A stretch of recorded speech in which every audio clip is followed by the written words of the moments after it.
Thank you for tuning in on my video about H2O Wireless. My name is James Barnes, and my blog is BecauseYouWantItToKnow.com. And what I basically do is I answer questions from different people as far as smartphones, computers, routers, whatever the case may be. I got a call from a friend of mine named Patricia about 3 weeks ago as far as some prepaid wireless services. She kind of wanted to know which one was the best, which one was, kind of a sham, or which one she should go with. So I did some research and decided that I would make some YouTube videos about the different prepaid services. So this is the first one in a series, and it's going to be about H2O Wireless.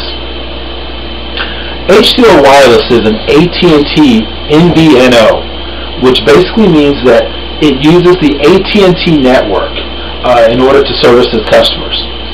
The AT&T GSM network is the largest in the country. Good network. Their service is pretty expensive, but they justify it by saying, hey, regardless of where you are in the country, we have the largest network. You're going to have, 5 bars, So we'll see if H2O kind of fits up to that standard. Now, the phone that I'm going to be using, or that I've been using in order to kind of test their service, has been a Galaxy Note 2. Pretty brand new phone. Love it. It's my personal phone, and I've been kind of switching SIMs between my regular service and the H2O. So I'm going to cover a couple of different categories. One I'm going to cover is price. 2, I'm going to cover quality, sound quality, and as far as picture messaging and text messaging, am I getting all of those things? And then 3, I'm going to go into the data. Data is kind of a biggie because from the different things that I've read as far as different posts out there, data seems to be a thing that a lot of the prepaid services are really lacking on as far as quality of data. So let's get started with the first category, and that is going to be price.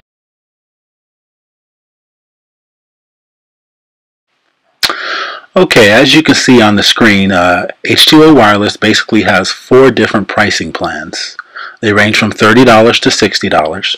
They all include unlimited talk and unlimited text. When you go to the $40 plan, that also includes unlimited picture messaging. The plan that everyone really talks about and that H2O really advertises is the $60 plan, the one at the very bottom. It includes, obviously, like the others, unlimited talk, unlimited text, unlimited picture messaging. It also includes 2 gigabytes of data, and if you're an international caller, you get a $20 credit for international calls, which is kind of neat. This is the plan that H2O really does make a concerted effort for everyone to buy. As you can see, this is their homepage. The 2 gigabytes is literally the first thing that is listed up there at the top. So this is the plan they want to sell. Now, let's go to the next category as far as rating the service, and that would be quality of service.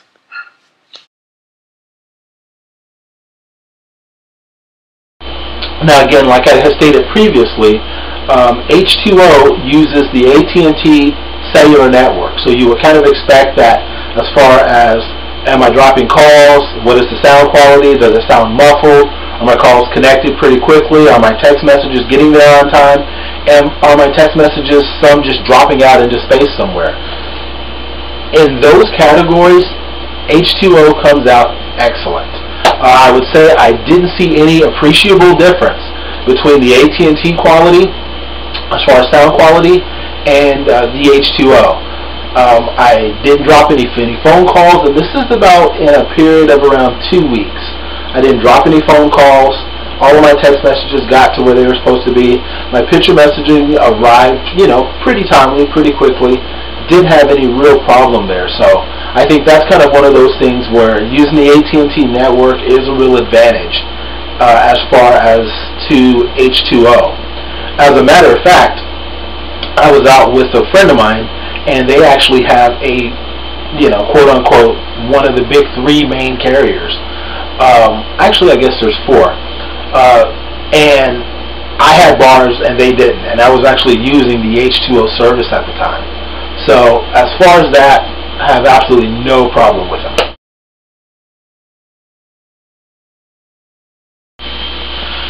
Okay, the third category we're going to cover is data.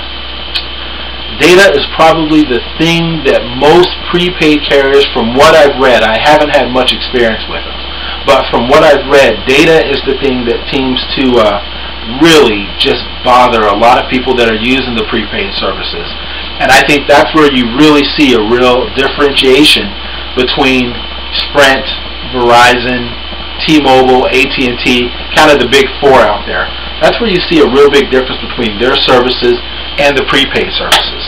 So my experiences with the data pretty much is like this. Okay, as you can see, we're on my phone, and at the very top there you can see the H2O. Now let's go ahead and go to a speed test and see what we have here. Okay, this is a speed test. I'm going to turn this kind of sideways so I can get the whole entire phone in there. This is a speed test that everyone's familiar with. You can get it right there on the Android market, and it's either for Android or iPhone. So, going, this is the download portion of it. To kind of give you an idea, usually AT&T service as far as a download is anywhere from 5 to 10 megabytes per second, depending on where you are. This download is 144K, which is significantly less than even 1 megabyte. It's about 10%, 14% of 1 megabyte. So this is where we kind of ended up as far as our download and upload speeds. Now, how does that translate into actually using your phone? Let's go to like a YouTube video. And YouTube is something that everyone uses. I'm just going to pick on any one here. Here's a trailer. And let's see. So it's still loading. It's still loading. Still loading. Still loading. Still loading. Still. And if you notice here at the very top, see it says 4G right there? Okay. So the movie is finally going. I'm going to turn my phone sideways so we can kind of see it as far as here. And let's see.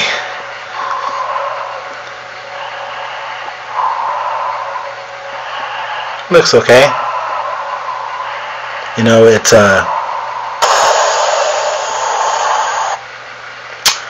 yes, that's what I thought it would do, because it's been doing it. That, I'm sure everyone is familiar with, is it's buffering. So basically about every 30 seconds of video it's going to stop and it's going to rebuffer. On the normal 4G speeds and even 3G speeds, this just should not be happening. One of the things that I noticed is that even when I was doing like Pandora, as far as just streaming audio, streaming the radio, YouTube videos, all of it, you would have these buffer spots, and it would be like every 30 seconds, every 45 seconds, around there. Don't even think about doing a Netflix video. So that is kind of the part of the test as far as my phone actually.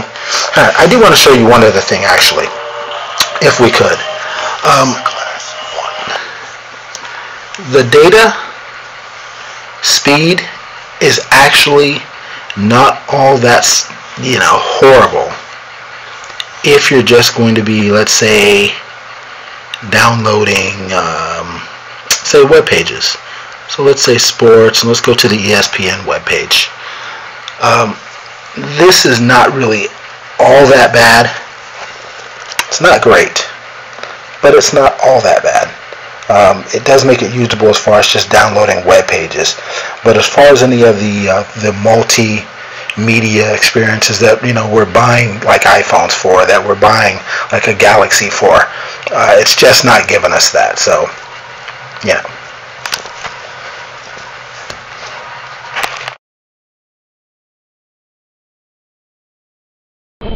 Okay, so we've gone through the different criteria as far as judging the H2O wireless service. And now it's time to kind of give it a grade. You know,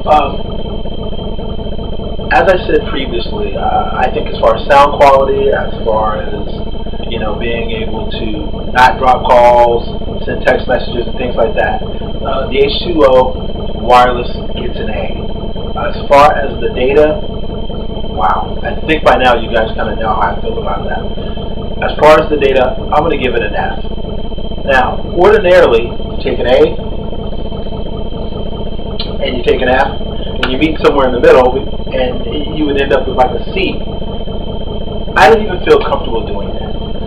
The data, as far as H2O Wireless, is literally so bad, and it was done in a way that I'm just not comfortable with. Where I believe with any service, in deciding whether or not to buy or not to buy, there's a certain amount of honesty that needs to come forth. Nowhere on their website do they talk about throttling the data. They splash 4G all over. Your phone says it's 4G. The first couple of days you have the service, you know, you're getting 3G, shoddy 4G service, but you know, and then all of a sudden they throttle your data back to the point to where literally, if you want to use your phone for some of the ways that it was intended to be used, not going to work. YouTube videos, no. Streaming music, no. See this little camera right here? If I want to do like any video conferencing, no. If they would have came out in the literature and said, hey, here's this great deal, here's this product, here's what your limitations are going to be, I would literally have no problem with it. But they didn't do that. When you tout 4G speed and you tell people bring over your iPhones, bring over your Androids, bring over those things, then there's a certain expectation that the service is going to be able to handle it. This just isn't the case. So I would have to honestly give the overall service as a D. The internet is literally just that bad. Maybe the internet's not even an F. Maybe it's like an H or something out there. But anyway, the overall for the service would have to be like a D if you're a smartphone user. If you are a person that doesn't use data, you don't have a smartphone, yeah, I could recommend this service to you. I really could. If you're a smartphone user, you have an iPhone, BlackBerry, Android, Windows phone, I would just say it's just going to be a lot of frustration. So, I want to thank you for tuning in on my YouTube video. Please give me a like if you like the video. Subscribe to my channel. There's not a whole lot there right now, but I do plan on doing probably around 3 videos a week, talking about different things from routers to computers to smartphones, everything else like that. So, subscribe and I'll try to keep everything fresh and keep new videos coming out. If you do have any questions, please send me any comments. I will try to get back to you just as soon as I possibly can. Again, thank you very much for tuning in on here, and I hope this was helpful. Bye-bye.